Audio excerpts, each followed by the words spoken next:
Hola amigos. I'm just kidding. I was just talking Spanish there, but anyways, guys, hello. My name is Curiosity_9, as of course I'm recording this video. Now, today I had some interesting theories today because you see, now it's always bring to me that cancer always seems suspicious to me. How cancer is probably one of the world's most deadliest diseases and medical things out there. It's killed hundreds upon maybe even millions of people. And while, yeah, that's very unfortunate, I think I have a reason why. So as you know, I don't do this, and this is probably one of the first and maybe last, depending, and I'll give you updates soon.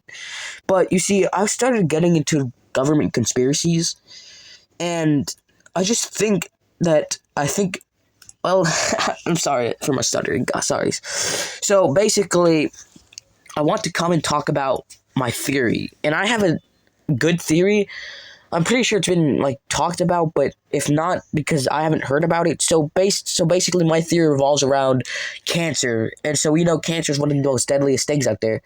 Now, this is where my theory comes in because I feel like cancer isn't actually back then. Cancer wasn't a problem before we started getting into making foods that were made with chemicals and whatnot. That's where cancer started getting really bad.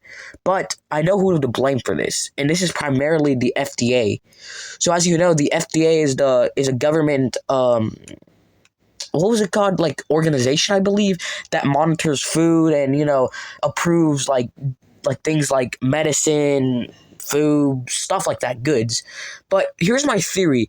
I feel like, you see, because I think the same companies that make chemotherapy, how they get millions upon billions of dollars just from injecting poison in people's veins.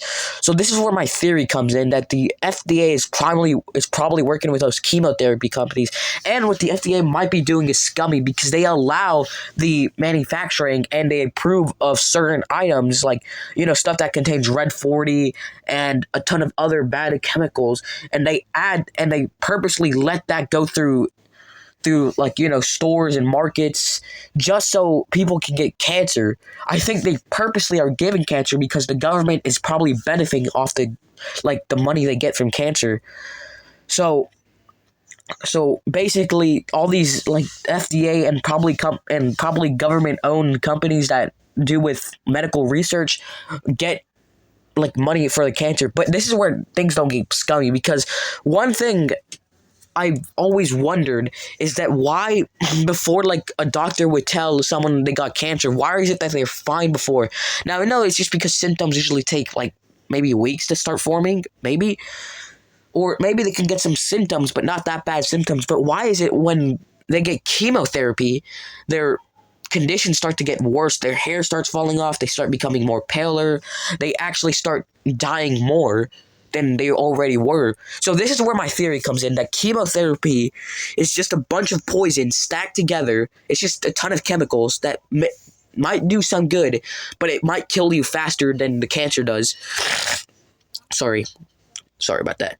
And also, I believe that the FDA has, like I said, the FDA has a role in playing with the cancer because they're allowing companies that use a ton of chemicals that are not good for you, that can cause life-threatening diseases, to allow, and going through manufacturing. Yes, and this has been hitting me for a long time. I thought about sharing it with the world, and I don't know. Government conspiracies are cool, and this is one of my conspiracies. And I think they purposely just poison food supplies for that reason. So that's why almost in the entire America has obesity, cancer, you name it. The disease capital of the world. Anyways, guys, yeah, this is my video. If I don't post a video and this is taken down, you know the reason why. It's probably not going to get taken down, or because I'm fairly a small creator. So, yeah, but this is one of my videos. Anyways, bye guys. Love you. God bless.